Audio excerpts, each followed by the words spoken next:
galera, aqui é o Alan Zacher, idealizador da revista Zup do Festival Pixel Show.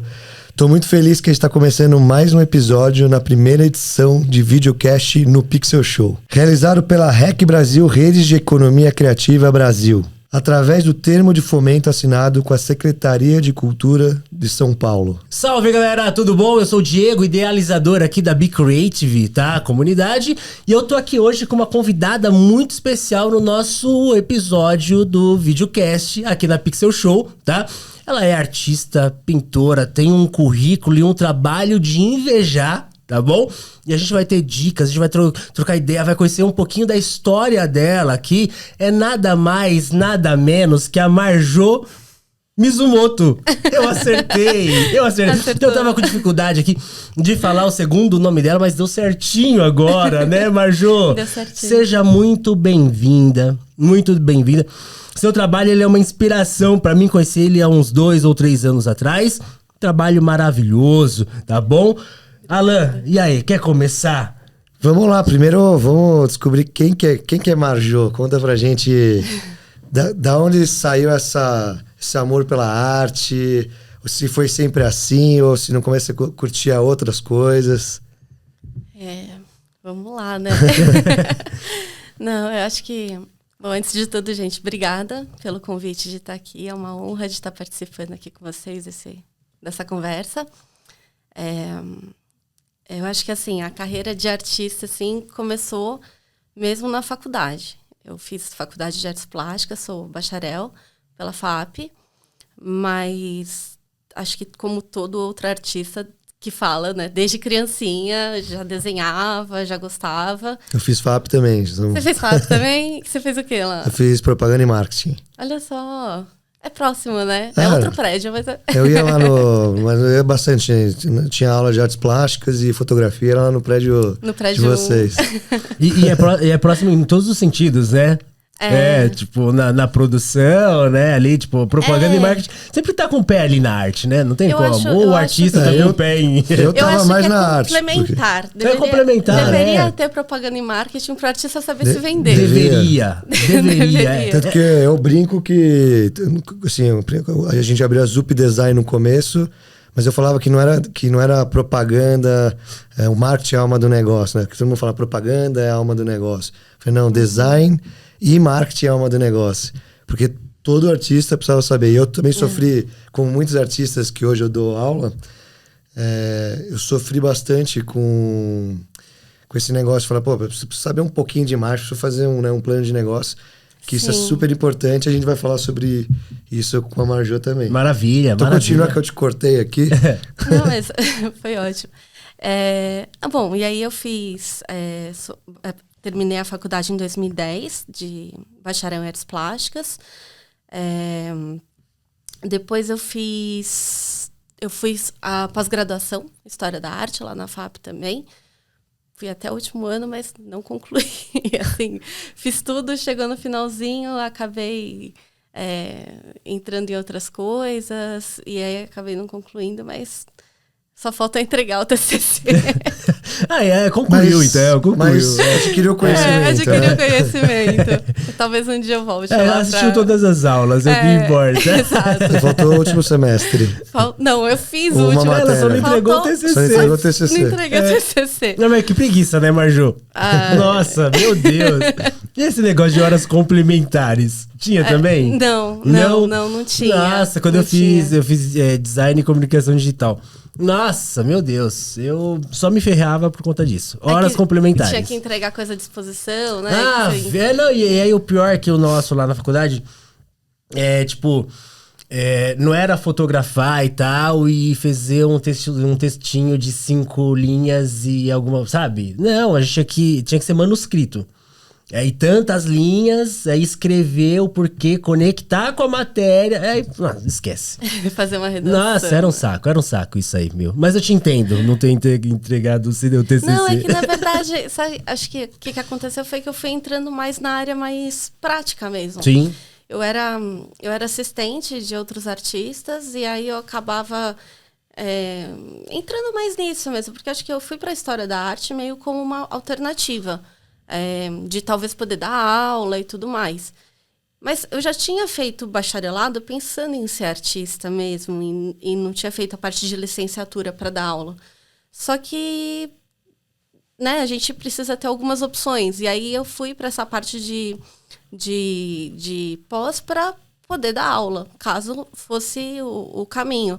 Só que aí desse percurso todo de estar lá, de estar fazendo as coisas acontecerem também, eu fui percebendo que, não, vou continuar aqui, fui focando mais em outra área.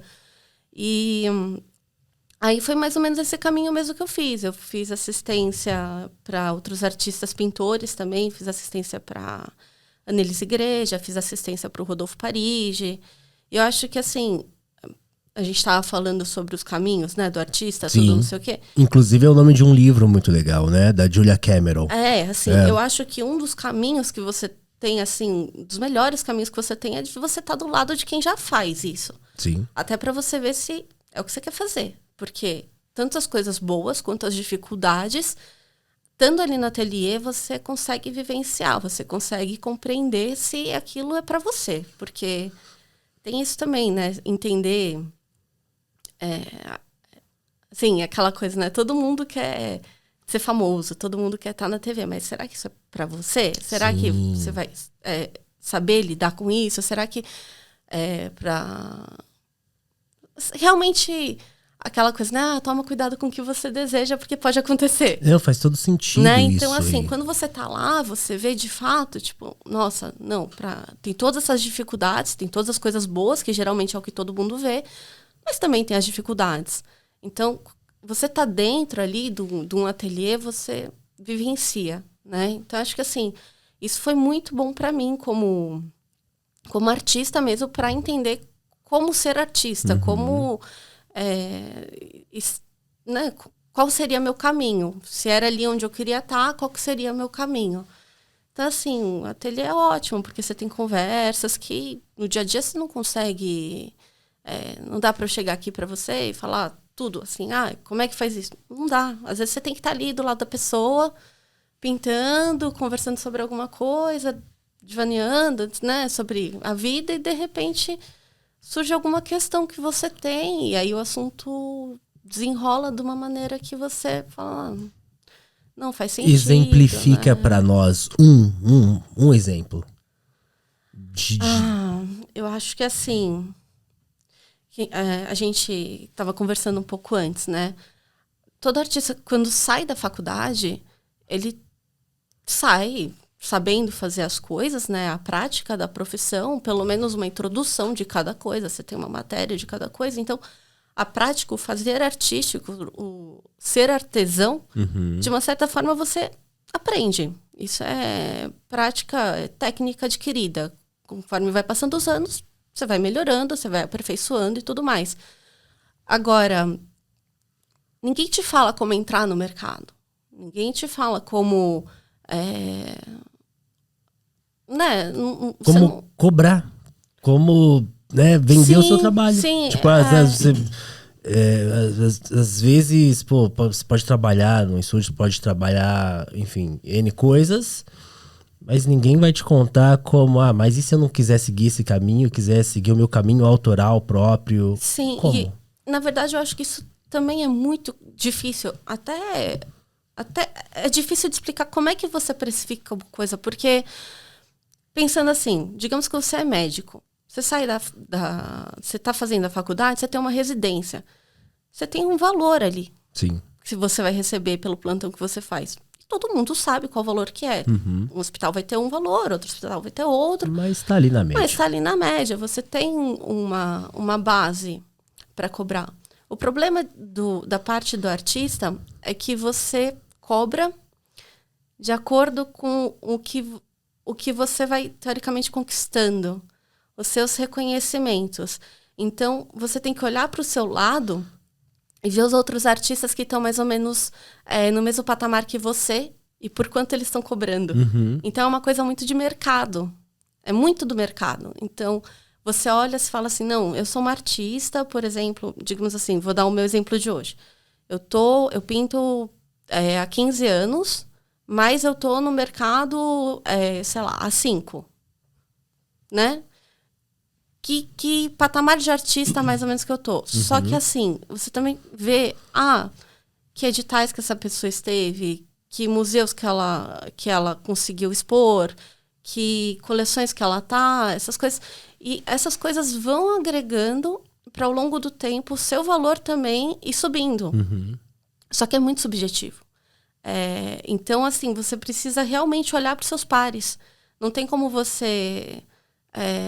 você pode até fazer o seu cálculo hora, mas não adianta nada se você estiver cobrando uma coisa que está fora do preço do mercado, do que o mercado acredita que você vale.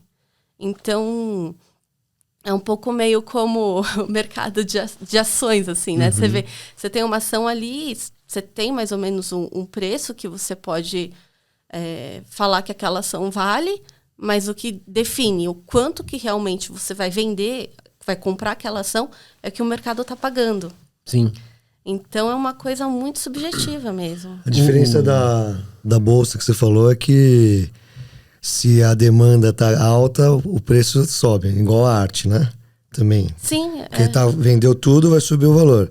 Sim. O problema é que, ao contrário, não acontece. Aí muitos artistas desaparecem por causa disso. Porque eles não conseguem diminuir ou saber essa precificação, coloca muito acima do que realmente vale. No começo não vende nada, aí se fosse uma bolsa, o que aconteceria? O preço cairia. Porque não vendeu nada, o preço tem que cair. Só que aí o preço não cai. Aí ele tá sempre naquela coisa, chorando, correndo atrás, mas não consegue fechar nada. Aí entra aquele desespero e começa a trabalhar com outra coisa e desiste da profissão, sabe? Esse é um cuidado, na verdade, que você tem que ter, né?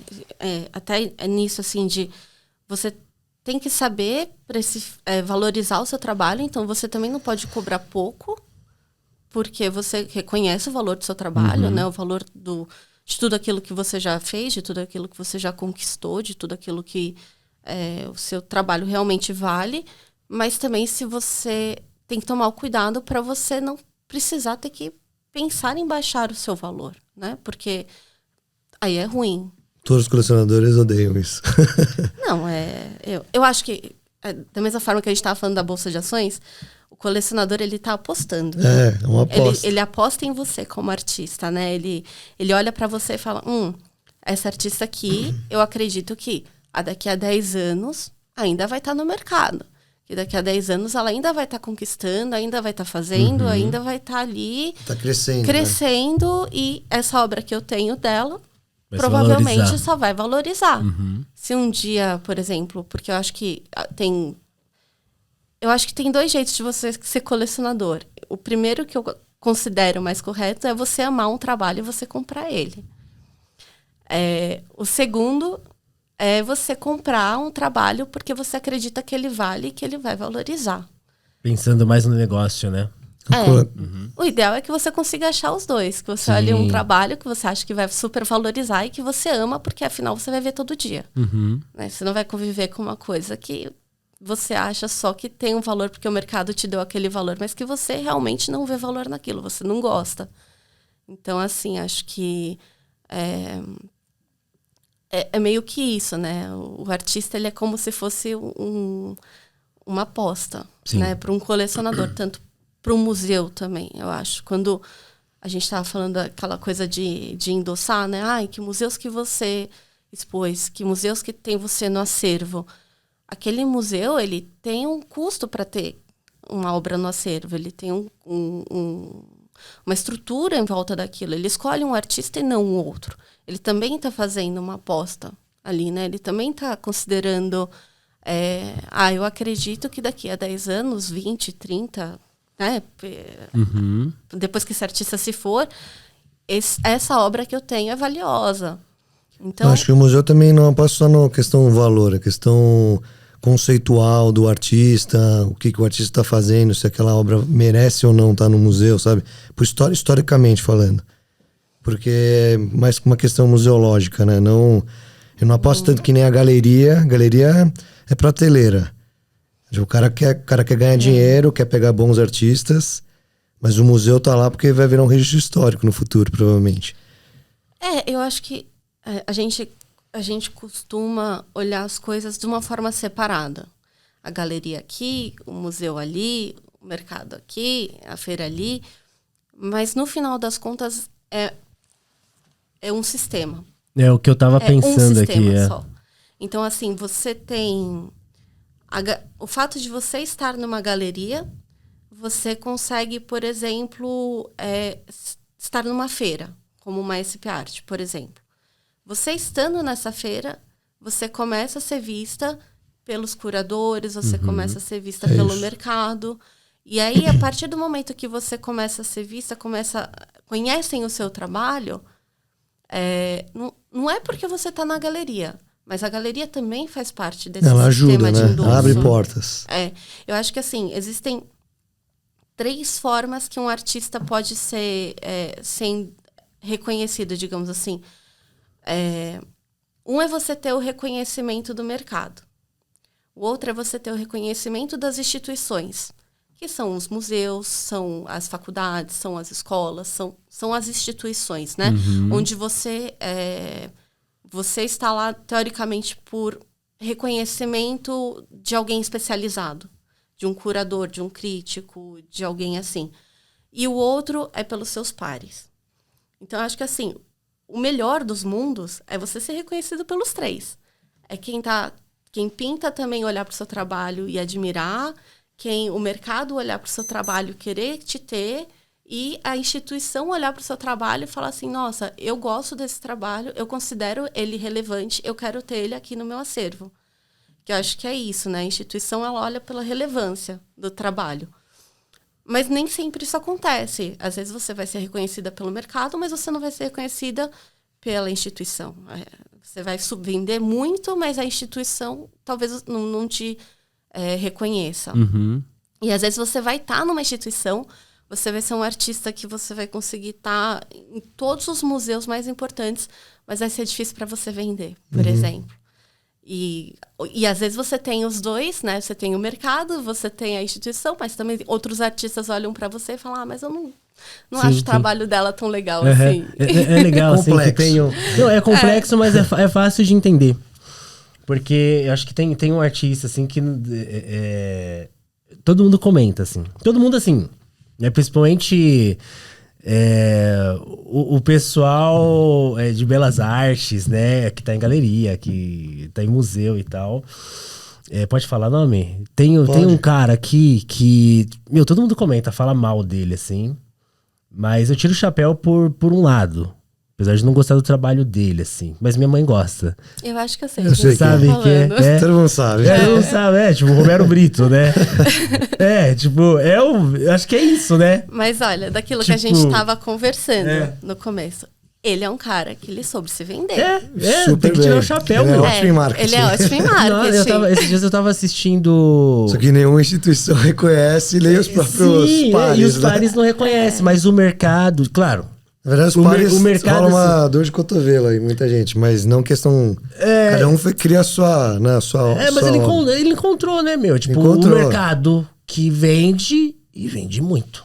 Sim. E, tipo, a ponto dele... Putz, será que ele precisa mesmo? Tipo, claro, seria legal. Eu acho super legal quando alguém vai lá no meu Instagram, ou quando eu vejo outros artistas e caramba, pô, legal, eu gosto do seu movimento, enfim, né? Os pares, né? Mas então, eu acho que ele fez uma escolha, né? Ele fez uma escolha, sim, sem mas sombra de mesmo dúvida. que instituições não reconheçam muito, mas governos reconhecem. Sim. Porque ele tem esculturas, tem obras de arte gigantes. Você vai pra Miami, você encontra obra gigante lá em todo lugar. Então o cara já fez, o nome não vai se esquecer, entendeu? Inclusive, tipo, mês passado saiu o Rogério Vilela lá, do Inteligência Limitada, foi lá no ateliê dele, lá em Miami, sei lá onde que é. E fez uma entrevista com ele, assim, tipo...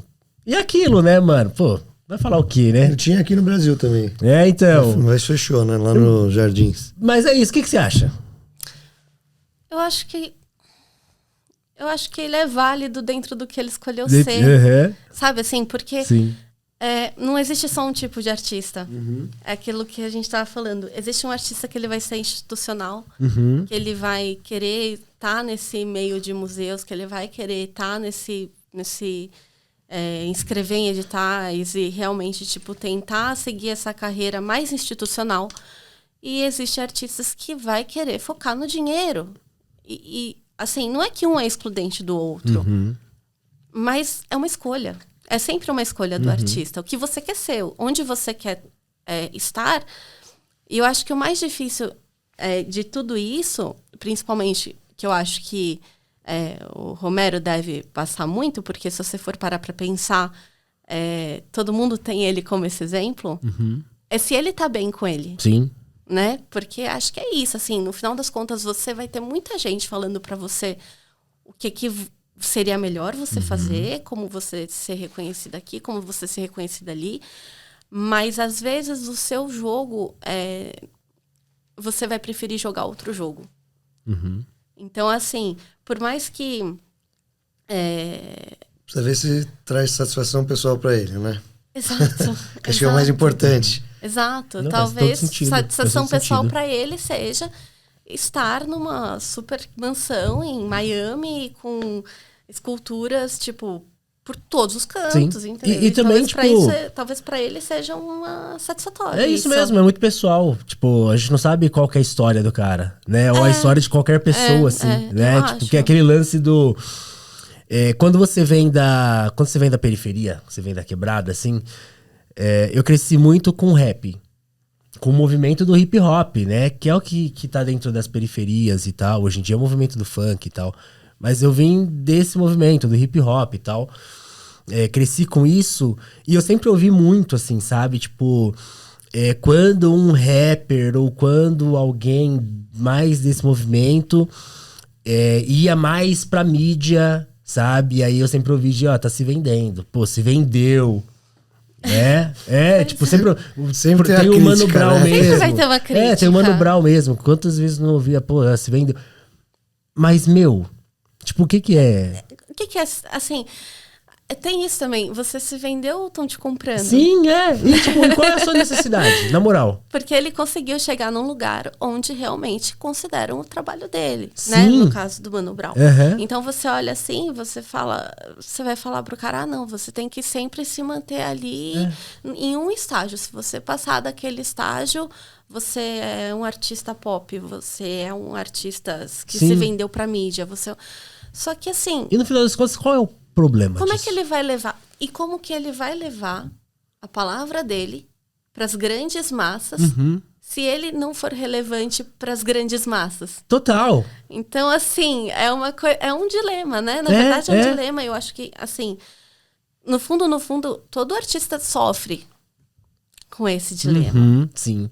É interessante, Marjô, você falando isso, porque antes aqui de começar a conversa, tipo, a gente tava conversando, né, sobre mercados, sobre como te ser, enfim, algumas questões assim.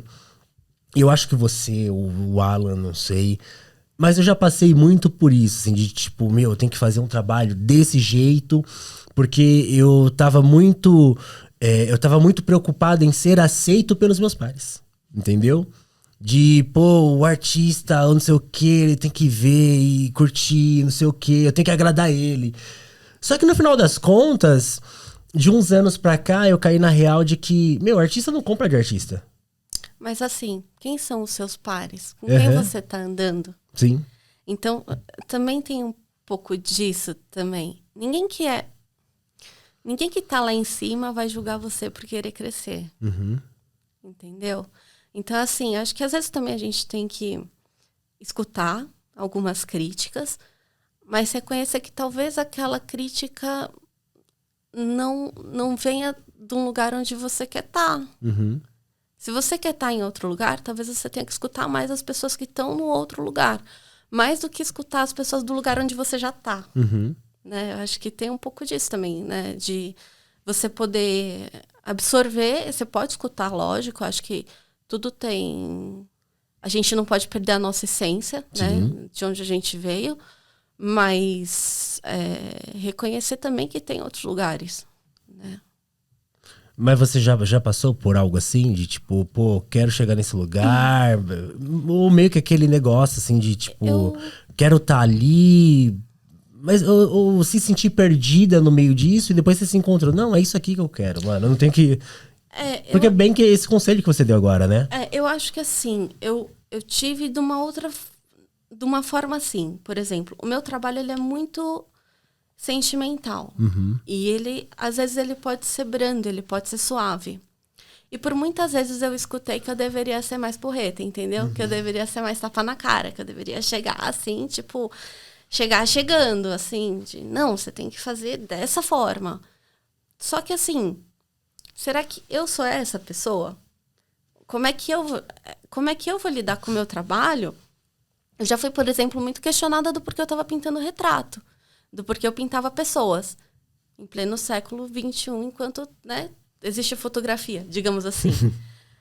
Que isso era uma coisa antiquada, que isso era uma coisa assim, se você fosse de uma guilda, parabéns, sua técnica é ótima, você consegue ilustrar muito bem, mas por que você está pintando pessoas? Só que assim, você escuta, você se questiona, e aí você começa a entender do porquê você está fazendo realmente aquilo que você está fazendo, e do porquê que a pessoa que te fez aquele questionamento, ela te fez aquele questionamento. Porque para aquela pessoa, esse é um questionamento que ela teria dentro do trabalho dela. Entende? Então, assim, não é que o questionamento dela não tenha sido válido. Foi válido.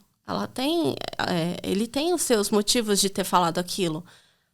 Afinal, é realmente isso, né? Tipo, por que pintar retratos hoje em dia? Mas quando você começa a conversar com outras pessoas que talvez também tenham visões semelhantes às suas, dentro daquilo que você está fazendo, você consegue perceber que tem várias formas de pensar dentro de um mesmo aspecto. Uhum. E não é porque, assim, essa pessoa também estava num nível acima onde um dia eu gostaria de estar. Mas o jeito que ela pensa no trabalho dela é mais mais incisivo do que a forma como eu gostaria de trabalhar o meu trabalho, entende? Porque eu acho que tem isso assim, tudo são escolhas, né? Então a gente escuta, a gente conversa com todo mundo, que eu acho que é muito importante você ter vários pontos de vista, mas no final das contas a gente tem que pegar aquilo que faz a gente, acrescenta pra gente e cresce para a gente, para onde a gente quer estar. Porque quem vai conviver com os ônus e os bônus de onde você tá é só você. Não, né? Todo mundo pode falar para você o que seria melhor para você, todo mundo pode falar para você o que você deve fazer, mas no final das contas, o que você faz, as consequências, tanto pro bom quanto pro ruim, só você vai passar. Então, acho que assim, eu acho que é um pouco disso, assim, você escuta, mas pensa, elabora, releva se precisar relevar, ou pega pra você e melhora, sabe? Marjô, e, por exemplo, dentro do seu trabalho, você divide, por exemplo, em séries, você vai, cada um ano, eu vou focar agora no meu trabalho sobre uma temática tal, mesmo que fique dentro dos retratos, assim, você vai mudando, você pensa nisso? Não. Não, você vai seguindo... Não. Pra mim, acho que cada trabalho, ele é individual. Eu procuro fazer aquilo que eu sinto que eu quero mais fazer naquele momento. Só que acho que acaba acontecendo que, por exemplo, hoje, assim, eu pinto muito questões de cotidiano, de maternidade, de família e tudo mais, porque é o que eu tô vivendo hoje. Não tenho como... eu sinto que o que eu poderia falar de mais verdadeiro hoje é isso. Uhum. Por exemplo, quando eu estava na faculdade, eu já tinha outras questões. Mesmo que eu trabalhasse com retrato, eu tinha questões mais pessoais. Então, para mim, o retrato ele era uma forma de eu olhar para o outro e tentar compreender o outro, tentar entender um pouco da realidade daquela pessoa e aí tentar transmitir aquilo para dentro daquela pintura. Mas isso sempre voltado um pouco mais para aquela pessoa, para aquele indivíduo. Então, para mim, naquela época, aquilo que era mais importante, que era o que eu observava e eu queria entender. Depois que eu virei mãe e teve a pandemia e tudo mais, eu me fechei dentro de casa. Eu não precisava tentar decifrar, por exemplo, os meus filhos ou meu marido. De uma certa forma, aquilo para mim é o meu ambiente, né? Eu tô confortável ali, não é uma coisa que eu preciso tentar entender. eu simplesmente estou, né? É o ambiente que eu criei, digamos assim, né? Que eu tô confortável. Então, acabou vindo, na verdade, porque eu comecei a ter outros interesses. Então, eu comecei a ter interesse mais nessa dinâmica das interações entre as pessoas que estão próximas, assim. Então, começaram a entrar mais pessoas dentro da pintura. Então, antes era uma pessoa só e aquele universo dela, de repente, eu comecei a entender que eu estava falando mais sobre as relações entre aquelas pessoas. Então, assim... Mas isso é uma coisa que eu estou vivendo hoje. Eu não sei se amanhã eu vou continuar fazendo isso ou se algo vai me chamar, assim. Mas eu tento ser o mais fiel ao que eu estou sentindo naquele momento, na hora que eu decido fazer alguma coisa, assim. E, inclusive, o fato de eu não fazer séries, não ter um trabalho que eu penso assim, vou fazer isso e faço vários disso, às vezes é até difícil para mim a hora que eu estou montando uma exposição. Porque eu tenho que achar pinturas que se conversam e achar qual que é o tema para aquela exposição. Porque, às vezes eu quero mostrar uma pintura que é aquela que eu estou querendo mais mostrar. E aí eu penso assim, nossa, de que outra forma ela conversa com as outras pinturas que eu já tenho? E aí eu vou atrás das outras pinturas que eu tenho ou de pensar em projetos que eu já tenha que conversem com aquela pintura dentro dessa narrativa. Então, por exemplo, eu tinha uma pintura minha que eu gosto muito, que é uma pintura da minha avó dormindo. E eu queria expor ela no Centro Cultural São Paulo. E eu tinha mais uma outra também, que era dos meus filhos e do meu marido dormindo numa cama. Eu falei, bom, eu tenho uma relação aqui de sono, de descanso, de tranquilidade. E aí eu pensei em outros 2 projetos que eu teria que tivessem a ver com aquela energia dessas 2 pinturas. Então, assim, ao invés de pensar numa série, eu tento achar projetos que eu já tenha que conversem quando é um caso de uma exposição. Por exemplo, agora, enquanto eu estou produzindo, é completamente aleatório. Às vezes eu estou produzindo uma coisa aqui e outra coisa completamente diferente ali, porque eu estou pensando nas 2 coisas ao mesmo tempo. Então, eu não consigo pensar muito em seriado. Assim. Sim. Não, mas bem interessante, né? Não, sim. Porque no geral, geral, a dificuldade assim... mesmo na montagem das exposições, né? Você conseguir juntar esses temas parecidos que convergem, né, entre si, sim. Sim. Agora, por exemplo, eu estou montando uma individual que eu vou expor na Anitta Schwartz, que é a minha galeria no Rio, que vai ser ano que vem. E a partir de uma tela que é dos meus filhos com os avós numa mesa de almoço, de domingo, eu fui elaborando as outras pinturas que eu queria que conversassem dentro dessa exposição. Então, para mim, essa exposição é uma tarde de domingo.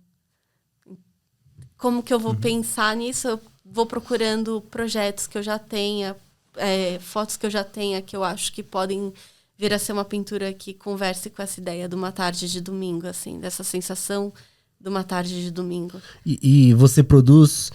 você chega a produzir especificamente para uma exposição ou não? Você só... Às vezes acontece. Por exemplo, nesse caso do CCSP, você tinha que inscrever um projeto. Então, ele não precisava estar pronto. Mas você tinha que mandar os projetos das obras que iam ser feitas. E aí, nesse caso, você passa um tempo produzindo para aquela exposição específica. Sim. Agora, quando... Às vezes você... normalmente você não precisa tanto pensar... em cada exposição, assim, do começo ao fim, todo um conjunto de obras. É só quando é mais uma coisa, uma individual, alguma coisa assim, que aí é bom você pensar as obras que se conversam. Agora, quando você tem um convite, por exemplo, para expor, geralmente é o curador que escolhe as obras. É uma conversa ali, mas é o curador que acaba escolhendo as obras que ele quer. E vai obras, por exemplo, às vezes de clientes ou... Também consigo pegar essa obra aqui para expor? Sim. Tem várias situações, assim. Por exemplo, num edital, você tem muitas regras, né, que você tem que cumprir. Sim. Geralmente edital de governo Uhum. são folhas e folhas e folhas que você tem que seguir é realmente um documento. Sim. Nesse caso, geralmente nesse documento você tem que disponibilizar as obras caso o museu queira adquirir as suas obras. Então, nesse caso, geralmente você não pode ter uma obra de um colecionador, porque ela já pertence a alguém. Agora, se você tem um convite, por exemplo, de um curador para você participar de uma exposição, por exemplo, eu estou participando em uma agora no Centro Cultural dos Correios, no Rio de Janeiro. E aí ele queria uma obra que já estava com um colecionador. Então, a gente conversou com o colecionador, se ele poderia emprestar a obra. Aí a gente, com seguro, transporte adequado, tudo para a obra, e o colecionador empresta para aquele período da exposição. E aí depois da exposição volta para casa do colecionador. Ah, legal. E às vezes tem momento, assim, de quando rola esse tipo de trâmite, né? Às vezes o colecionador que está com a sua obra, ele pode receber algum valor também? Tipo, se rolar... sei lá, que às vezes o artista ele é chamado para participar de uma exposição e tem um valor que ele vai receber, e se tiver com o colecionador ele acaba recebendo alguma coisa também ou não? Dificilmente essas exposições pagam algum valor pro artista. Retrospectiva, né? Sim. Geralmente é mais a exposição mesmo. Eles falam com o colecionador, mas o colecionador gosta de lá ter o nomezinho, aparece lá, o colecionador tal, cedeu a obra. Mas isso se o colecionador quiser também. Ele pode preferir não ter o nome dele. Não aparecer o nome dele, né? É legal. Legal.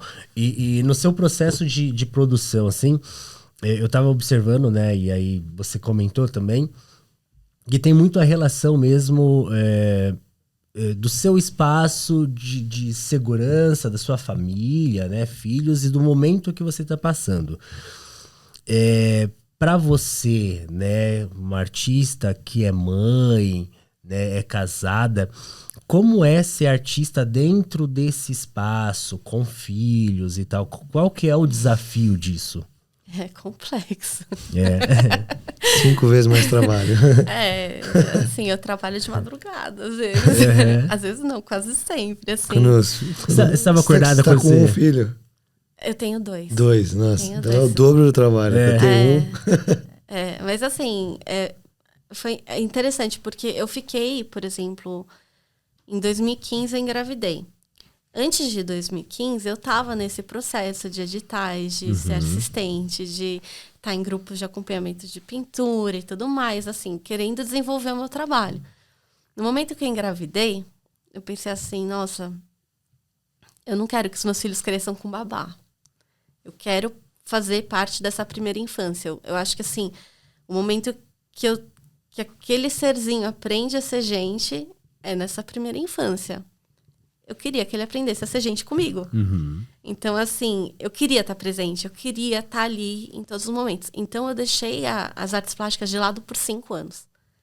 Eu tive uma pausa de 5 anos, assim. De 2015 a finalzinho de 2019, eu realmente, assim, para dizer que eu não parei completamente, eu produzi, sei lá, 4 ou 5 telas no máximo. No ano? Ou nesses 5 anos. É quase uma por ano. Nesses 5 anos. Quase uma por ano. Porque era assim, quando as crianças dormiam, às vezes eu ia pro ateliê, pintava um pouquinho, mas imagina uma criança que acorda para mamar a cada 3 horas, né?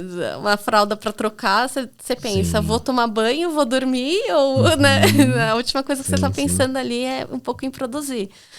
Então, assim, para mim, essa primeira infância, eu realmente me dediquei às crianças. Aí chegou 2019, mais ou menos, eu já tava ficando quase louca, querendo voltar a produzir, porque, querendo ou não, essa parte de você continua ali dentro, né? Querendo fazer as coisas, querendo... É que eu acho que tem isso, né? A gente é artista porque a gente quer muito. Sim, porque você tem que querer muito para conseguir ser artista. Uma vez eu ouvi uma pergunta muito boa, assim, que é...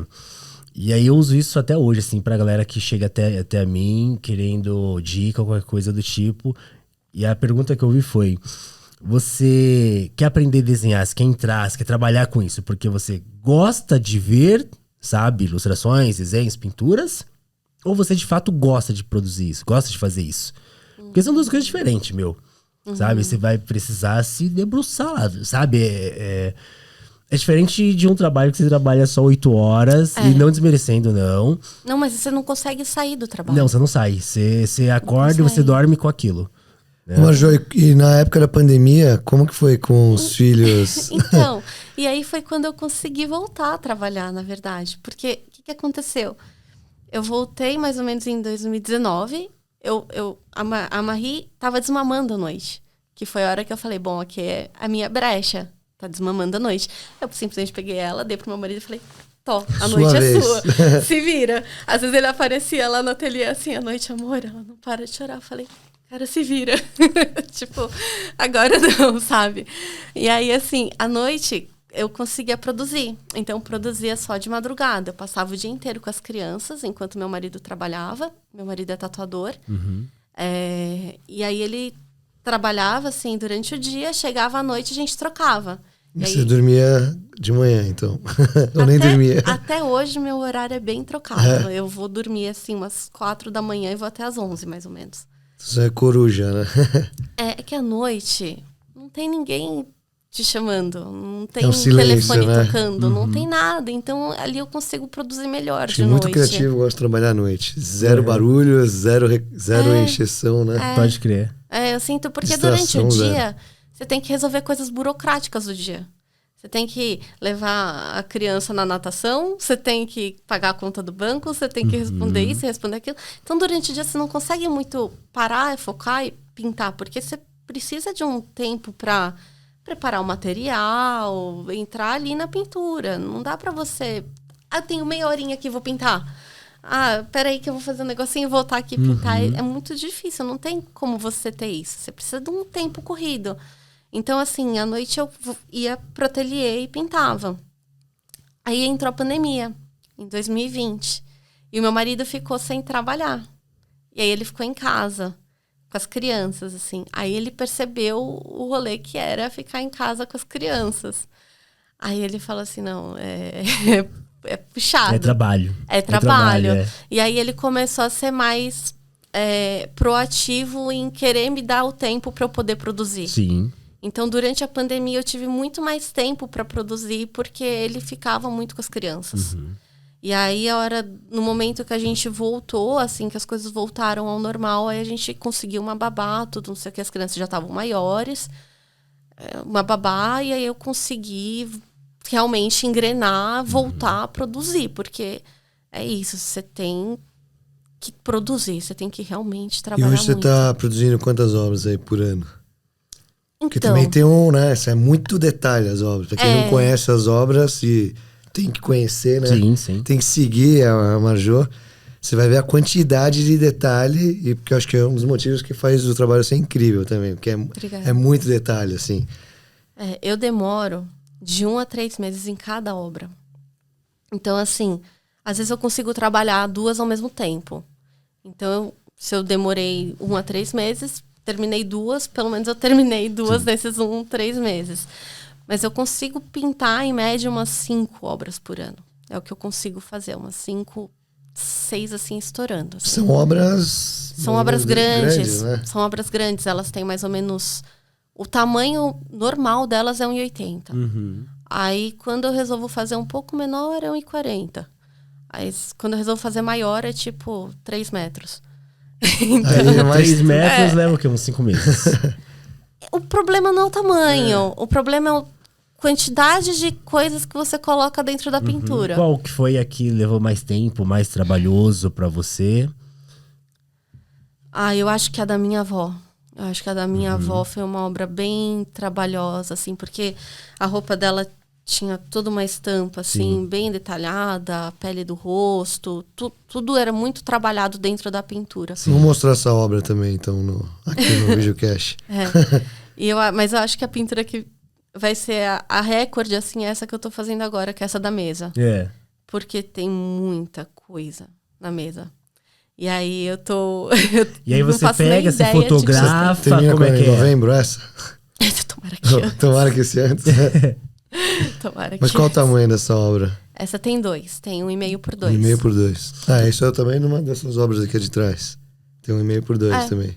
1,5 por 2, só que ela é na horizontal. Tá. O seu processo é como? É fotográfico? Então você fotografa e aí... Como é que você... Como é que é esse processo aí? Eu sempre fotografei muito dia a dia. Uhum. Assim, eu percebo um momento, eu fotografo muito pra mim, pra guardar pra mim.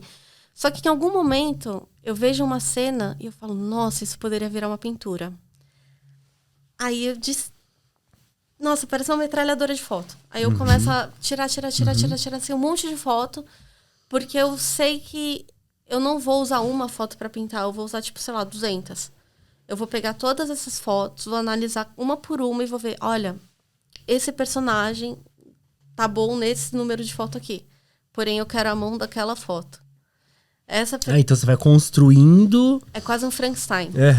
Que legal. É quase um Frankenstein. Eu vou construindo a pintura inteira no Photoshop. Então você pega todos esses elementos, essas fotos e vai recortando. Sim, eu construo toda a imagem Você constrói no Photoshop? É. Nossa, que legal. Então é um processo diferente do que eu imaginei que você faria. Não rascunho, né? Não, imaginei que você faria uma fotografia, algumas, iria pro papel, desenharia a parada, tipo, faria alguns thumbnails, né? Ou enfim, sketches e depois ia pra tela. Eu sou péssima no desenho. Sério? Sério. Assim, se me dá um lápis, assim, acho que eu não sei nem o que fazer direito. Assim, eu me viro, mas não é uma coisa assim que eu realmente falo, nossa, esse aqui é meu trabalho. Eu não consigo considerar meu desenho um trabalho. Então eu resolvo muito no Photoshop porque eu sempre gostei de mexer coisa no Photoshop. É uma coisa minha, assim. Sim. Então quando eu fui pra pintura, na verdade, assim, eu vim da fotografia. Eu gostava de fotografar as coisas e vídeo e tudo mais. Só que eu sentia que aquilo eu não conseguia traduzir de fato o que estava na minha cabeça. Para eu conseguir traduzir de fato, eu teria que ter uma estrutura, né, de realmente filmagem, de realmente filme, para eu conseguir criar a cena que eu queria. Não era uma coisa que era simplesmente pegar uma câmera e fotografar em casa, sabe? Era uma coisa que... não é uma coisa só de registro, mas de construção, Exato, né? Por exemplo, eu não considero as minhas fotos um trabalho de arte, por exemplo. Para mim é só um meio. Um meio para um processo. Para mim, o meu trabalho mesmo, ele se resolve na pintura. Só que a fotografia, ela sempre teve muito, muito presente para mim. Então, eu procurei aprender a mexer no Photoshop. Eu fiz curso, tudo para conseguir manipular a fotografia. E aí, quando eu fui para a pintura, na verdade, foi pela necessidade de construir esse ambiente de uma forma que fosse satisfatória para mim. Que eu realmente conseguisse colocar o que está na minha cabeça, assim. Então, na tela eu consigo resolver. Nem na fotografia, de fato, eu consigo resolver. Para mim, é na tela que eu realmente consigo resolver. Só que antes da tela, eu preciso de todo esse processo digital. Então, eu tiro muita fotografia, eu faço vídeo, eu mexo vários projetos no Photoshop. Você abre, assim, o meu projeto do Photoshop, às vezes tem 100 camadas de layers, assim. Tipo, um layer para cada objeto. E eu vou compondo toda a gestalt da imagem, tudo, exatamente a cena como eu gostaria que ela fosse no Photoshop. E você trabalha a cor também no Photoshop? Então, a cor eu trabalho depois. Então, primeiro eu me preocupo com a composição. Sim. Eu me preocupo com os elementos que estão na cena. Se não tem o elemento, eu refotografo ou eu procuro na internet alguma foto que encaixe no ângulo que eu quero. Se eu conseguir achar, senão eu realmente refotografo. Se tiver alguma coisa ali que eu não consegui direito, por exemplo, nossa, essa mão ainda não tá satisfatória. Eu tento conseguir com que, tipo, simular a cena de novo para conseguir a mão que eu quero. Sim. Então, assim, para mim é um processo todo de montagem, assim, realmente milimétrico às vezes, sabe? Às vezes eu mexo, tipo, dou 2 toques e falo, desencaixou, sabe? Sim. É uma coisa assim, pra mim, ali... Pra mim, eu não paro no Photoshop até chegar na imagem que eu quero. Mas isso foi pra resolver, porque antes eu passava tudo no carvão. Como a gente aprendeu, quadricula a tela, passa no carvão, pinta, tal, não sei o quê. Processo tradicional da pintura. Só que eu terminava a pintura e falava assim, putz, podia ter trocado esse objeto, podia ser outra coisa, podia estar 10 centímetros para lá. Essa imagem foi cortada de um jeito que eu não gostei. Então, assim, eu fui entendendo que para mim esse processo de Photoshop era muito importante.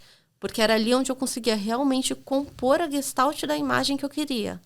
Então, é como se você fosse pensar quase como uma tela de um filme, assim, um frame de um filme. Quando você está filmando a câmera, o que você quer que tenha enquadrado ali. Então, assim, para mim, a pintura ela é quase isso. Ela é quase um frame de uma... Resolvia toda a cena antes no Photoshop e depois partia pra tela. Exato. Aí eu resolvo toda a cena completamente, assim. Faço 2, 3 projetos para ver qual que é o melhor, assim. Resolvo. Bom, resolvido. Não tem nada mais aqui que me incomoda em questão de composição. Aí eu jogo no Prequel, que é aquele filtro de fotografia. É um aplicativo de fotografia. Meu, há anos eu não uso ele, assim. Já baixei uma vez. Eu não sei se eu gostei ou não lembro. Baixei uma vez no celular e tal. E aí, sabe? Hoje em dia eu uso... Eu gosto muito, assim, desse processo de fotografar. Não, termina o que você tá falando aí depois a gente... Quanto tempo? Mas isso já leva umas semanas também? Depende do projeto. 100, 200 layers? Esse da mesa eu fiquei mais de um mês nele. Quando você diz que você leva aproximadamente 3 meses pra pintar, e aí isso envolve também esse processo de fotografia, de pré-produção antes da pintura? Às vezes sim. Às vezes, sim. Às muito curioso. Assim, eu achei legal, eu achei curioso. Assim, primeira vez que eu não conheço outro artista assim, que pinta no formato que você pinta, que trabalha da forma que você trabalha, que usa o Photoshop. Achei bem legal. Acho assim. que bastante gente usa. Eu conheci alguns assim que a galera ou fica na fotografia, né? Ou vai pro desenho, enfim, tipo, usa outros métodos, assim. Sim, às vezes mas usa o Photoshop, manualmente. É que, assim, as pessoas falam, ai, nossa, mas usar o Photoshop parece que você tá roubando, né? Alguns artistas têm esse conceito, assim. Eu acho que sim, Só que, gente, pra você conseguir mexer bem no Photoshop, é muita técnica adquirida. Precisa. Então, e pra você ter esse olhar de composição e tal, não é... É uma ferramenta. É uma ferramenta. Não vai resolver pra você. Sim. Eu uso muito Photoshop também, mas, assim, eu gosto muito do processo do desenho, né? Então, de riscar, de estar com sketchbook, de estar tudo isso. Então... quando eu vou pra tela, ou faço trabalho em aquarela, eu gosto muito de aquarela também. Aí depois eu volto pro Photoshop, volto pro computador, assim, pra tentar criar uma outra peça, assim, como intervenção digital no meio, assim, sabe? E aí faz isso. Mas eu vou testar desse jeito, eu achei legal, porque eu gosto muito de fotografar também, assim, sabe? E depois de pronto essa cena, sim. como que é a aplicação? Aí eu jogo no Prequel pra entender qual que é a atmosfera da foto. Se ela é mais amarelada, se ela é mais azulada, se ela vai para um efeito ruído. E eu gosto muito do meu processo digital, que às vezes tem erros que acontecem durante o processo, que eu gosto tanto que eu mantenho na pintura. Então, às vezes, você vê pinturas minhas, elas têm uns pixels gigantes, assim, no meio. Elas têm umas aberrações cromáticas, elas têm uns erros de corte, assim. Eu gosto de manter. Porque são coisas que acabam sendo do meu processo, que eu gosto muito a hora que eu vejo um erro ali e eu falo, vou manter. Acaba trazendo uma originalidade dentro do seu trabalho, né? Que é algo muito particular do seu processo. Mas impensado, assim, porque... Um ruído gráfico que você fala, eu curti isso. Exato. Eu acho que é isso, assim, porque no final das contas a sua pintura é uma junção de tudo que você gosta, né? Sim. Você vai vendo várias referências, vai, ao longo da vida, vai pegando aquilo que você gosta, na hora que você vai fazer o seu trabalho, é um compilado das suas referências, dos seus gostos. E aí acho que quando... Eu gosto muito dessa coisa do digital. Por mais que a pintura seja uma coisa super, né, manual ali, no fazer, eu gosto do digital. Então, assim, eu sinto que eu tenho essa...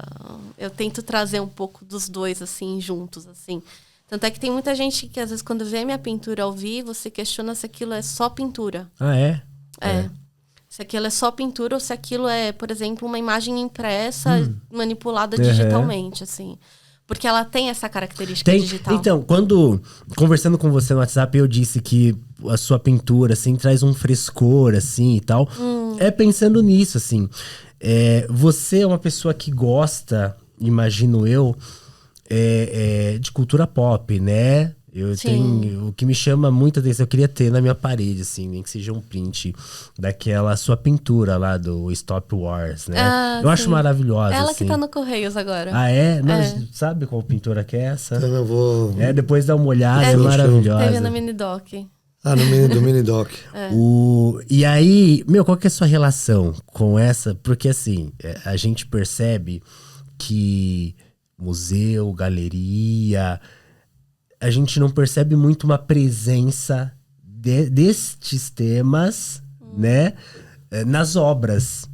Qual que é a sua relação com o seu trabalho, esses temas? Como é que você incorpora um pouco disso no seu trabalho? Não? Como é que é esse jogo dentro de você?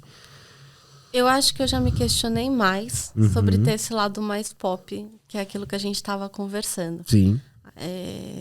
Já parei, assim, no meio do meu ateliê, olhei para todas as pinturas e falei, nossa, será que eu devia estar pintando o que eu tô pintando? Porque eu não via nada muito semelhante ao que eu fazia, que estava acontecendo no mercado.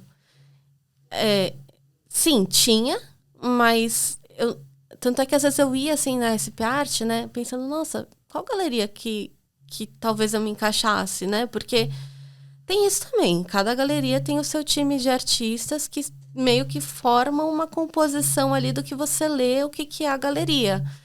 E eu lembro de passear entre as galerias e não conseguir ver muito meu trabalho dentro das galerias, assim, e de sair frustrada com esse pensamento, né? De tipo, poxa, eu quero estar nesse lugar, mas eu vou ter que mudar meu trabalho para estar nesse lugar? Só que acho que eu tive muita gente perto de mim que falou assim, não, você vai... É que o seu mercado ainda não existe. É porque você não tá lá ainda. A partir do momento que você estiver lá, você vai ter colecionadores que vão querer você. Entendeu? Você vai ter gente que vai querer o seu trabalho. Então, assim, às vezes você não consegue ver o seu trabalho dentro do mercado porque você realmente não tá lá. É uma coisa assim que é até difícil de dizer, porque você olha, você quer se enquadrar, você quer fazer parte daquilo e você entende. Você tem um olhar crítico, você estudou, você sabe o que você tem que fazer. Mas será que você quer fazer? Entendeu? E aí eu senti que assim, eu fui entendendo que tava ok ser como eu sou com o tempo. Quando foi começando a ser aprovado em editais, quando começou a ter reconhecimento, que aí você começa a ver que, poxa, tá tudo bem. Tá tudo bem você ser o que você é, entendeu? Tipo, não precisa tentar se enquadrar para fazer caber dentro de um sistema que já tá ali daquele jeito que tá. Porque acho que é isso. Cada artista vai ser um artista. Não tem dois, né? Mesmos artistas. Tem obras que são semelhantes, tem obras que se conversam, mas se você realmente tentar ser um artista que já existe, que esse artista já existe, entendeu? Sim, pra quê, né? Tipo, cada um é um universo e tem a sua identidade, né? Então, tem essa importância de você se colocar lá, senão... E aí, ainda dentro desse tema, Marjô, o que você... Pensando ainda em cultura pop e dessas coisas que te levam, assim, que você gosta, o que você queria pintar, mas você não pinta? Tem alguma coisa assim, de tipo, putz, eu queria pintar isso aqui, ou personagem, ou isso e tal, mas não pinto. Não. Porque, não tem? Não, acho que eu realmente coloco tudo que eu quero colocar, assim. A gente tava falando disso, né, de colocar, se eu coloco... Devo colocar ou não um super-herói ali, ou tudo, né? Porque isso seria muito pop. Eu gosto. Eu acho que é o que dá um pouquinho mais de alma, assim, sabe? De uma certa forma, assim, pro meu universo. E você consegue colocar, assim, tipo, minimamente no seu trabalho? Consigo, mas assim, de uma forma sutil. Então, por exemplo, na da minha avó tem um Pikachu, nessa que eu tô fazendo tem um copinho do Batman, um pratinho do Mickey... uma estampa de uma camiseta, sabe, assim, eu vou... Uma Barbie ali, Sim. negocinho ali, eu vou inserindo dentro do diálogo da pintura. Uhum. Eu acho que, assim, tudo que eu quero colocar, eu realmente coloco. Se eu quiser colocar uma embalagem de pão, eu vou colocar uma embalagem de pão. Uhum. Sabe, assim, eu não tenho... Eu acho que não existe um tema nobre e um tema não nobre. Mas como você vai trabalhar aquilo, sabe? Acho que tem esse lugar, assim. E para uma pessoa... Assim, hoje em dia eu tenho essa consciência, claro, né? De que... É isso, a gente precisa se encontrar e pintar o que é nosso. O que a gente gosta e tal. E encontrar o nosso caminho. Mas uma pessoa que... gosta muito disso, de, super-herói, de anime, enfim, e quer pintar, e faz pinturas lindíssimas. Mas quer entrar num salão, alguma coisa assim, ele conseguiria?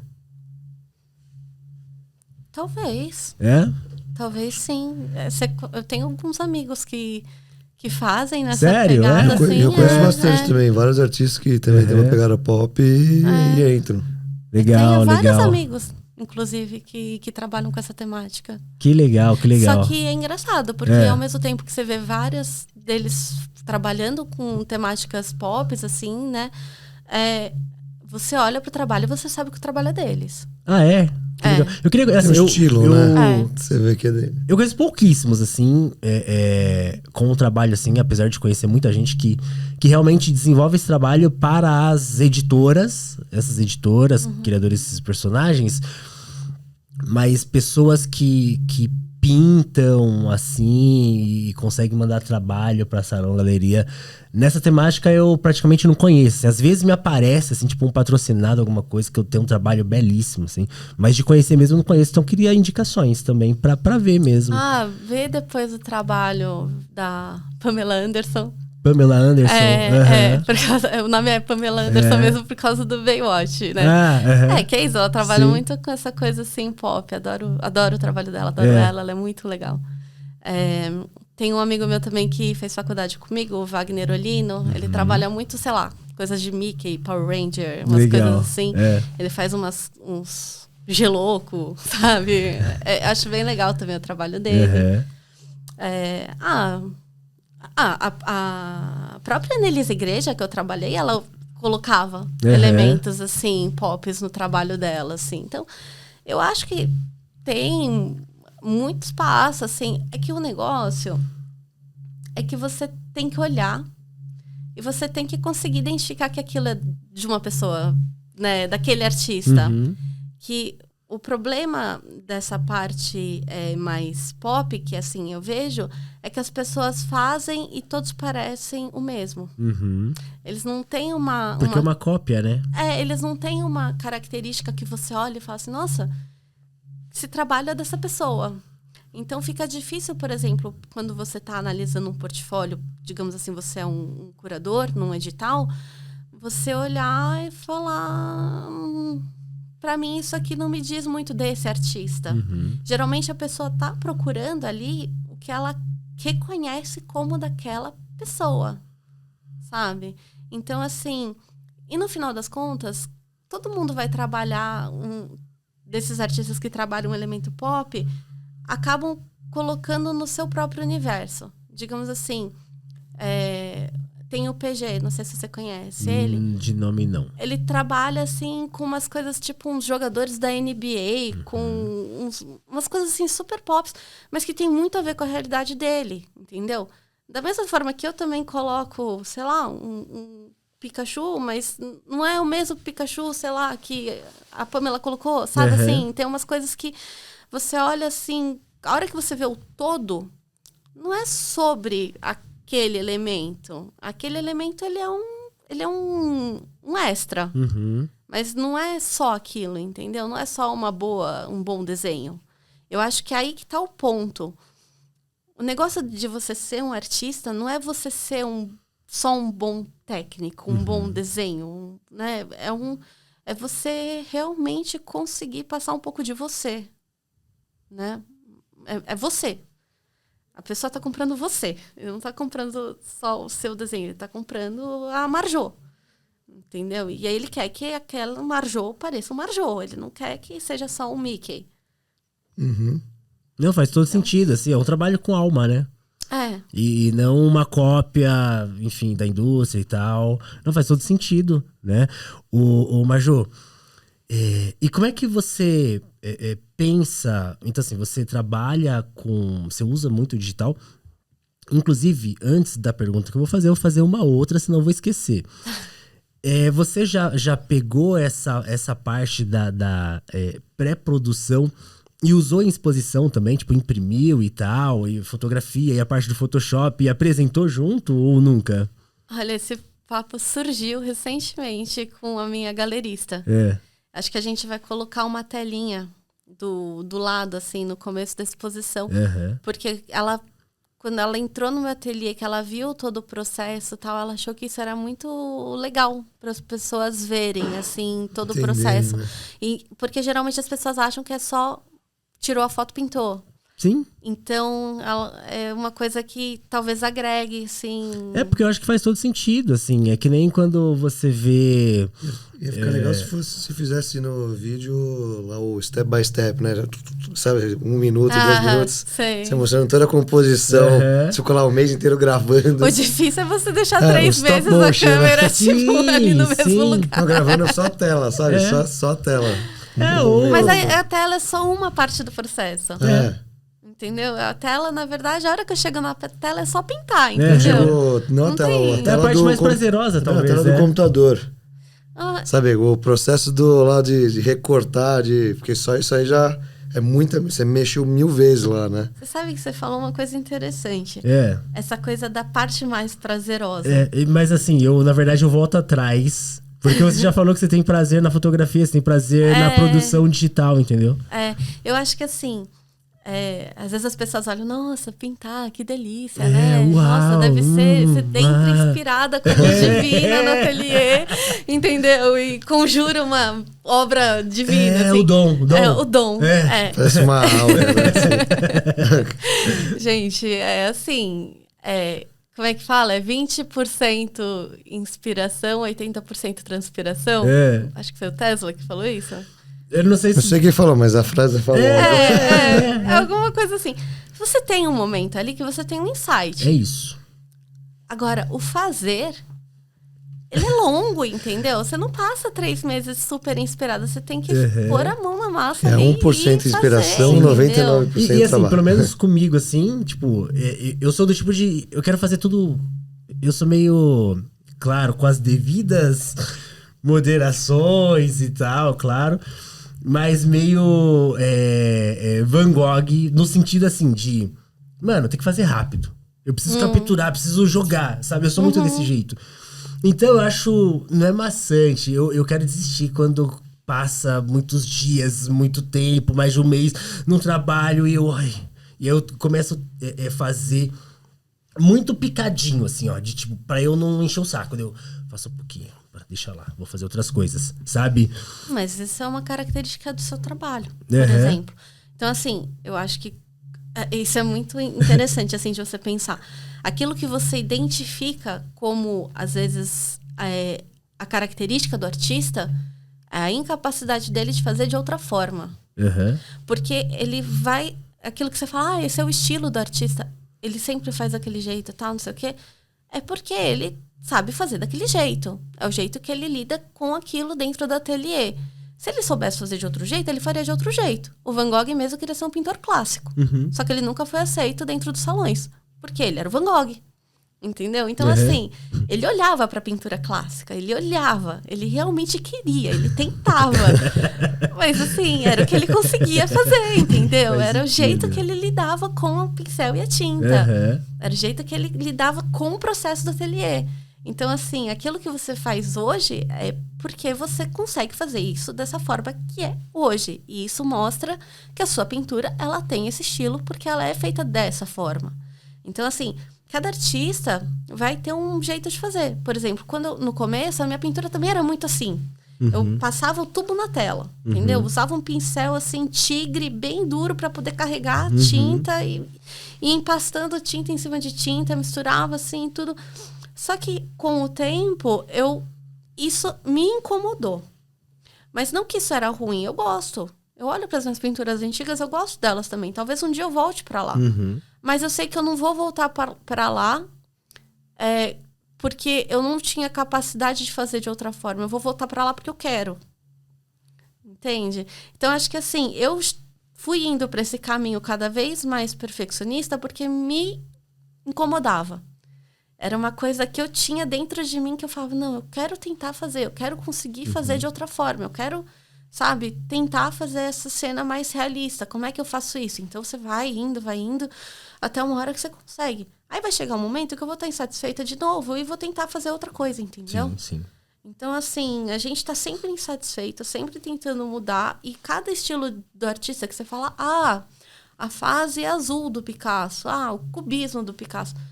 Era que ele tava saturado do que ele fazia antes, estava achando problema no que ele fazia antes e ia pra próxima, entendeu? Ele queria resolver de uma outra forma o trabalho dele. Então, o jeito que ele encarava o trabalho dele dentro do ateliê é que definia os novos estilos dele, as novas fases, as novas vontades dele, né? Então, acho que tá tudo bem. Esse é você hoje, entendeu? E o seu trabalho vai ilustrar isso. Ele vai refletir isso. Esse é o seu trabalho hoje. Ano que vem vai ser diferente, ano passado vai ser diferente. E se você tentasse fazer o mesmo trabalho 2 vezes, você não ia conseguir fazer. Não, maravilha. É bom que ela já respondeu uma outra pergunta que eu ia fazer. A pergunta que eu ia fazer era... tipo, se você... Claro, você pinta, mas isso não quer dizer necessariamente que você tem toda a paciência do mundo pra estar naquele trabalho durante o tempo que você fica. Você já respondeu, né? É isso. É o seu momento agora e a sua busca. Pô, legal pra caramba. Legal pra caramba. Alan... E viagens, assim, te inspiram? Quem mais que te inspira, assim, na... Já me inspiraram mais. Eu já viajei mais como criança agora. Fica mais difícil. Você não tá viajando com as crianças, não, nada, zero. Só ficando... Ficando mais na vidinha mesmo. Só na vidinha. Acho que é por isso que a pintura tá bem na vidinha, assim. Mas eu lembro que teve uma pintura minha que eu comecei ela, e eu imaginava ela como se fosse num campo de trigo, assim, daqueles da Toscana. E eu não conseguia terminar ela. Eu olhava e falava, não, deixa quieto, ia pra outra tela. Não quero continuar essa aqui, não tá legal, mas não sei o que vai ser. E eu não sabia mesmo o que ia ser. Aí um dia eu fui pro Death Valley, e a hora que eu vi aquela paisagem de montanhosa, pedras coloridas, tal, aquelas plantas que pareciam meio um fundo do mar, eu falei, é isso, ela não tá num campo de trigo na Toscana, ela tá no Death Valley. Então, assim, às vezes... Mudança total. Às vezes tem isso, né? Acho que tudo que você vivencia, o ambiente, tudo que tá ao seu redor, ele acaba influenciando dentro do seu trabalho. Não tem como escapar. E tem trabalho que você começou e nunca terminou? Você ficou lá porque você não... É isso, né? Isso aí eu acho que você chegou a terminar, né? Eu terminei. Mas... Não entrou no limbo. Eu tenho uns lá que... Tipo, um dia, quando eu tiver mais capacidade, até intelectual, eu comecei a ideia, eu comecei e tal.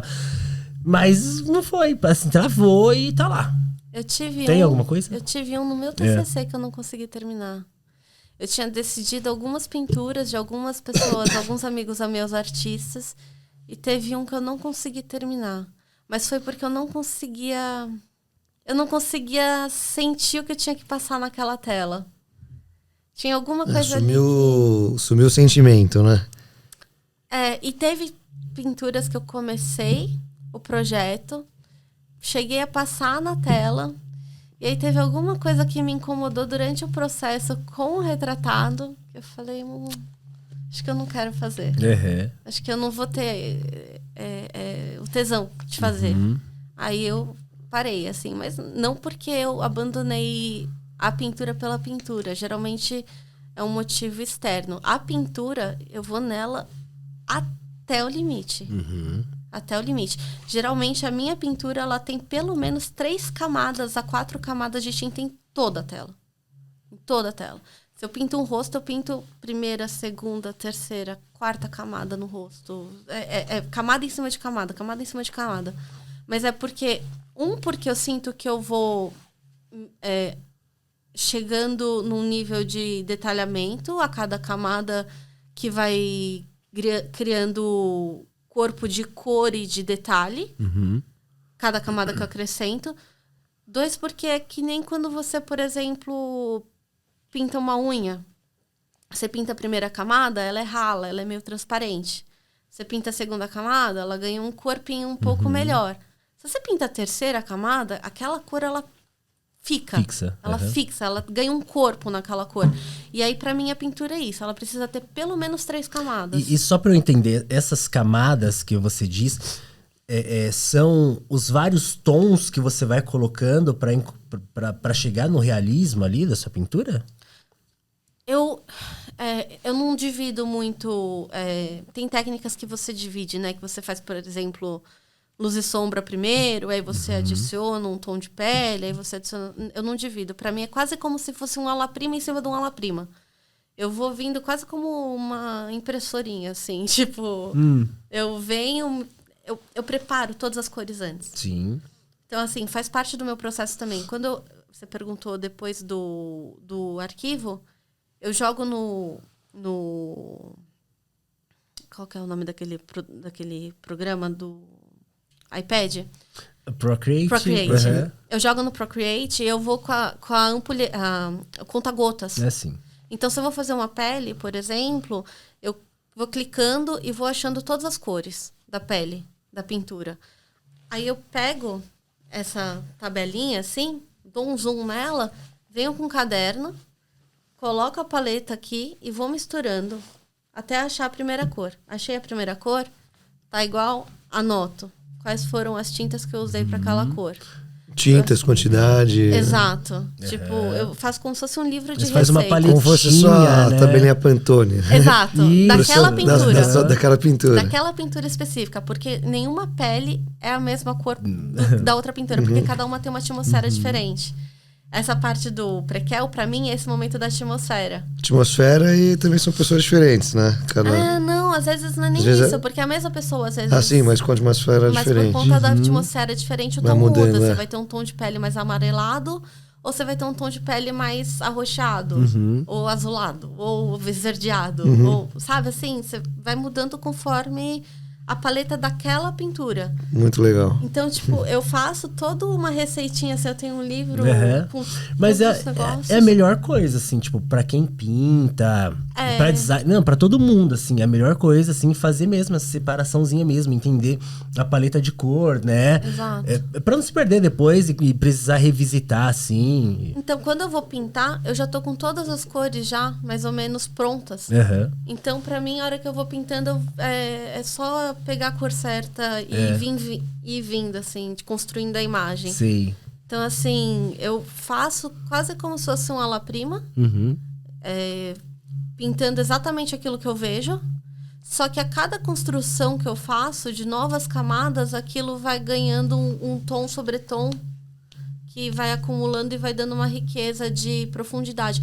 Não só contraste de luz e sombra, mas contraste de cor também, que eu acho que isso faz toda a diferença, assim. Às vezes você pega, por exemplo, eu acho que um maior erro que as pessoas fazem quando elas estão pintando uma pele é achar que é o mesmo tom, mais claro ou mais escuro. Geralmente não é. Você vai ter um tom de pele rosado do lado de um esverdeado. Você vai ter um tom de pele amarelado do lado de um roxado, entendeu? E assim, é completamente isso que dá o volume e a profundidade da pintura. Se você tenta, por exemplo, vou adicionar um pouco de marrom, ou um pouco de preto, ou um pouco de branco para clarear, e vou tentar fazer um volume aqui, não vai dar certo. Mas isso que você tá falando tá muito dentro do campo da observação também, né? De estar olhando ali, de tentar capturar, encontrar essas cores ali, né? Sim. Porque uma coisa que eu percebo é que as pessoas olham, que cor que é essa daqui? E aí, sei lá, ocre, marrom. E não é, né? Tem verde, tem uma cacetada de cor aqui e tal. Sim, sim. Né? Última pergunta, tá? E aí depois, se quiser fazer mais uma, porque a gente tá indo pros finalmente já. Infelizmente, o papo tá gostoso aqui. Você tem, assim, no seu processo de pintura, tem alguma coisa, assim, no seu processo que você não gosta de fazer, que é chato? Isso aqui eu não gosto de fazer. Olha, eu acho que eu eliminei as partes chatas. Sério? Pra mim era o desenho. O desenho pra mim era maçante. Então, assim, eu fui eliminando. Eu sempre tento resolver os meus problemas. Então, assim, pra mim a parte chata também era ter que achar as cores toda vez que eu ia pintar. Sabe? Resolvi também. Então, assim, eu tenho todo um sistema que, quando você olha de fora, parece ser muito mais complicado do que simplesmente pegar e pintar. Mas é porque as outras coisas me frustravam muito mais do que fazer esse sistema. Então, me frustrava muito mais ficar tentando desenhar dias e dias, entendeu? E não chegar exatamente no resultado que eu queria, porque eu não sou boa no desenho. Sendo que, no final das contas, aquilo lá ia sumir completamente debaixo da minha pintura. Eu não era, por exemplo, como a Geni Saville, que o carvão faz parte da pintura final. Então, eu não precisava ter o carvão ali, entendeu? Eu não tinha porquê. Aí eu simplifiquei, entendeu? Fui simplificando os processos que eu achava chato. Sim. Acho que tem isso, assim, no ateliê. Nenhum ateliê do artista vai ser igual, porque você vai tentar achando soluções para o seu problema daquela pintura, né? Da sua pintura. Então, conforme você vai pintando, cada vez mais você vai tentando otimizar aquilo que você acha ruim, sabe? Aquilo que você acha chato, aquilo que você não quer passar muito tempo naquilo. Então, acho que hoje em dia já eliminei, assim, as partes chatas. Assim, tipo, pra mim a parte chata, assim, da pintura... E é legal você falar isso, assim, porque eu tenho que encontrar uma forma ou encarar isso, assim. A parte chata, de fato, é encontrar a cor, assim, de, tipo, encontrar a cor de... Pô, beleza, eu sei que cor que é e eu tenho que chegar nela. Eu tenho que fazer as misturas. Eu não gosto de fazer as misturas pra chegar na cor. Pra mim, essa é a parte chata, velho. Cara, quando eu pintava ainda, isso mais de uma década atrás, eu acho que não tinha esse problema. Acho que eu gostava, tudo que eu fazia, eu gostava. Mas hoje, como eu trabalho só com curadoria, então... eliminei esse problema de ficar pensando se tá ruim, se tá assim. Não, bacana, cara. Ó, esse papo hoje acho que foi uma aula. Não, rendeu, pô, pra caramba. Foi. Tem várias coisinhas, assim, várias sementinhas, né? Várias pílulas muito boas, assim, pra quem tá aí, né? A gente compreende um pouco mais quem é a Marjô, né? Sim, o estilo de trabalho. Total, eu mesmo, pô, esse seu processo, pra mim, eu achei muito legal.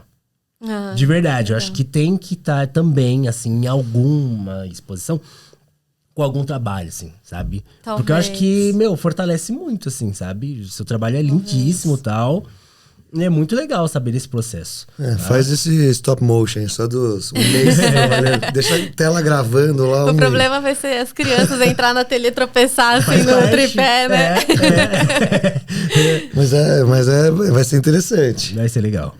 Não, legal. Acho que antes da gente finalizar, então, hoje, vamos pedir pra Marjô passar, sei lá, o site, as redes sociais pro pessoal que tá assistindo a gente assistir, seguir você também. É tudo Marjô Mizumoto, @Marjô Mizumoto no Instagram, e site é www.marjomizumoto.com. E vai estar na descrição aí do nosso vídeo, com certeza. Sim. Então eu queria agradecer de novo vocês que assistiram a gente aqui, mais um episódio, né, do videocast no Pixel Show. A Marjô por ter aceitado esse convite e estar aqui com a gente hoje. Primeira edição do videocast, senão se falar só Pixel Showcast. Mas eu não falei Pixel Showcast, né? A primeira versão. Tá bom. Então eu queria agradecer vocês que ficaram aqui com a gente assistindo a primeira edição do videocast no Pixel Show. A Marjô, que aceitou o convite aqui para estar conversando aqui comigo, com o Diego. E é isso. Então, não esqueçam de seguir a gente, nosso canal, deixe seus comentários, coloque aí nome de artistas que você tem interesse que a gente traga e convide aqui para estar aqui com a gente. E a gente espera você aí no próximo episódio. Maravilha. Valeu, né? Valeu, Marjô. Gente, obrigado, Marjô. Muito obrigado. Gente, uma coisinha. A gente não entrou no assunto sobre as exposições da Marjô, enfim, onde o trabalho dela tá, porque a gente tem um tempo aqui, tá? Então vai lá, acessa lá as redes sociais dela, site, vê aonde ela tá, os trabalhos, enfim, muita coisa boa, tá? Marjô, muito obrigado. Alan, mais uma vez, né? A gente fica aqui. Isso, ficamos aqui. Valeu por terem assistido mais esse episódio e a gente se vê no próximo. Um abraço. Até mais. Falou!